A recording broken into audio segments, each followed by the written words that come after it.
June 1st is the start of hurricane season. That is why right now officials across the Bay Area are getting ready for it. Aaron Parsegian joining us live outside Hillsborough County's Emergency Operations Center with what's next in that whole process. Good morning, Aaron. Good morning. Yeah, we tell our viewers every year how important it is for them to have a plan in place ahead of hurricane season. Well, the same thing goes for officials, and later this morning here in Hillsborough County, they'll go over and show what preparations go into this before hurricane season officially begins in a couple of weeks. They'll show the ins and outs of that preparation, as well as how they plan on setting up shelters in the event of a hurricane coming. Now, these preparations have been taking place in counties across the Bay Area really this week. A lot of moving parts and teamworks to make sure people are prepared and safe. And on Wednesday afternoon, we got a tour of one of the most important pieces of water infrastructure to prevent massive flooding in Tampa and Temple Terrace during high rain events. What you see here is the Tampa Bypass Canal System. It helps move floodwaters from the Hillsborough River into a reservoir and then McKay Bay, stopping billions of gallons of water from flooding the city. This time every year, Water Management District staff visit all of its 84 water control structures to ensure they're ready for the upcoming hurricane season.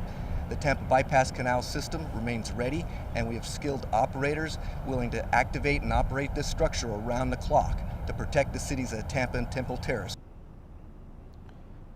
Yeah, it's a very important system. It was constructed in the 1960s after Hurricane Donna hit the area and caused massive flooding around the Hillsborough River, so you can see why this stuff is so important. We are not officially in hurricane season yet, but meteorologist Tyler Moore joining us this morning. And Tyler, I think a lot of people are curious, what areas specifically are you going to be looking at over these next few weeks ahead of the season in preparation for it?